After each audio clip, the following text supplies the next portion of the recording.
Today I will be walking you through a Calculus 3 problem that deals with one possible application of triple integrals. This application is finding the mass and center of mass of an object. This is a problem we are going to be solving. The problem says, find the mass and center of mass of a solid E with a given density rho. The equation for the density is 7x squared plus 7y squared plus 7z squared. And the region E is the cube pictured below. Its x boundaries are from 0 to a, its y boundaries are from 0 to a, and its z boundaries are also from 0 to a. Let's recall that in order to find the center of mass using triple integrals, all you have to do is find the moments. Before we can start doing that, we first have to find the mass of the cube, using the density equation and the volume of the cube. From physics or whatever class you may have learned this from, we know that to calculate mass, you have to find the volume and multiply it by the density. And that is what this triple integral is doing. If that density equation had just been 1 instead of 7x squared plus 7y squared plus 7z squared, then we would just be finding the volume of the cube. But because instead we are multiplying that volume by our density equation, we will end up with the mass of the cube.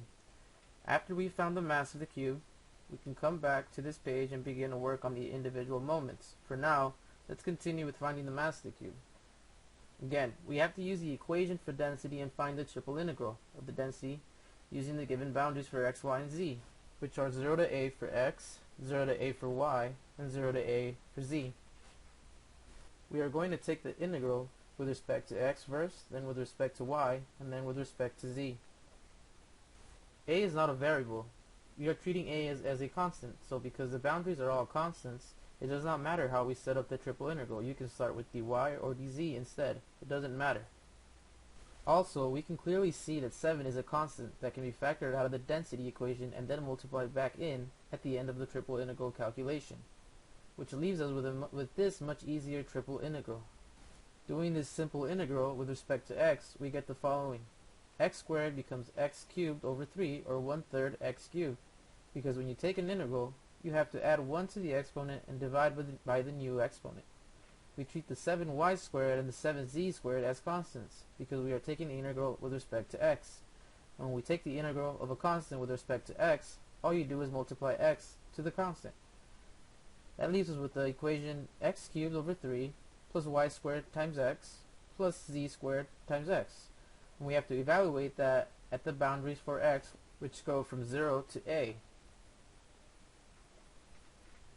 Because the lower boundary is 0, when you plug it into the antiderivative, all you're going to get is a 0.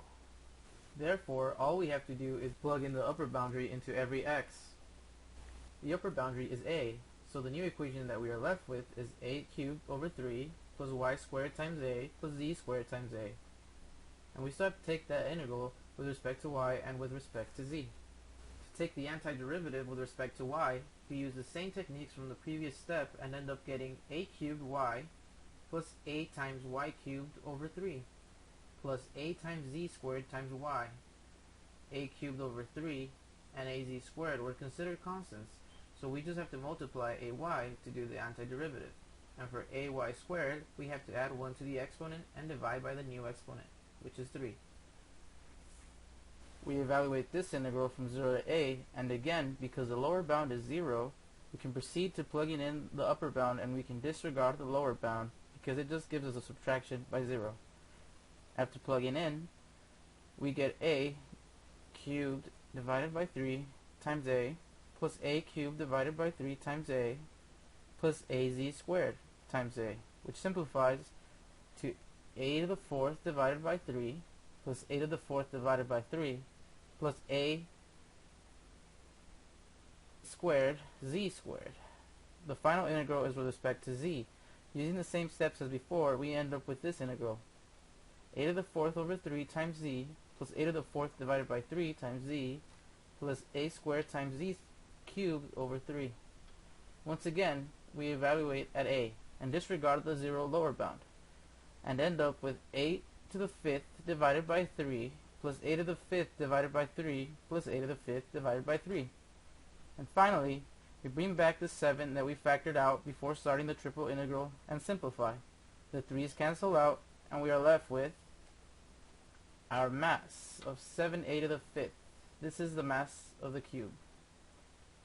Now, let's go back to the page which I showed you before, evaluating the mass, to see what we need to do next. We already found the mass, and now we need to find the moments, which are the coordinates of the points where the center of mass is located. We find the first moment by multiplying an x to the equation given for density. That is x times 7x squared plus 7y squared plus 7z squared. That turns our density equation into 7x cubed plus 7y squared x plus 7z squared times x. Again, we can factor out the 7, and our equation turns into x cubed plus x times y squared plus x times z squared. Evaluate it again from 0 to a for x, y, and z, and with respect to x first, then with respect to y, and then with respect to z. The order here does not matter either. It could be dy first or dz first. When we take the integral with respect to x, we get x to the fourth over 4 plus x squared over 2 times y squared plus x squared over 2 times z squared, evaluated from 0 to a. When we plug in the a, we get a to the fourth over 4 plus a squared over 2 times y squared plus a squared over 2 times z squared. Now we have to take the integral with respect to y and then with respect to z. With respect to y, we end up with a to the fourth over 4 times y plus a squared over 2 times y cubed over 3 plus a squared over 2 times z squared times y. And we have to evaluate this equation from 0 to a. When we plug in our a, we get a to the fourth over 4 times a plus a squared over 2 times a cubed over 3 plus a squared over 2 times z squared times a, and we end up with a to the fifth over 4 plus a to the fifth over 6 plus a cubed over 2 times z squared. And finally, we have to take the integral with respect to z. With respect to z, we end up with a to the fifth over 4 times z plus a to the fifth over 6 times z plus a cubed over 2 times z cubed over 3. And when we plug in the a again, we get a to the fifth over 4 times a plus a to the fifth over 6 times a plus a cubed over 2 times a cubed over 3. And we simplify that. We get a to the 6 over 4 plus a to the 6 over 6 plus a to the 6 over 6. We end up with 7/12 times a to the 6. But we still have to multiply the 7 that we factored out in the beginning. So we end up with 49 over 12 times a to the 6. If we look at our equation for density, then we can see that our other moments are going to be symmetrical. They will also be 49 over 12 times a to the 6. Once we have myz, mxz, and mxy, all we have to do is divide each of those by m, and we have our center of mass, the coordinates for our center of mass. Our m, or mass, is 7a to the 5th, so we have to divide each 49 over 12 times a to the 6 by 7a to the 5th. That will look like this.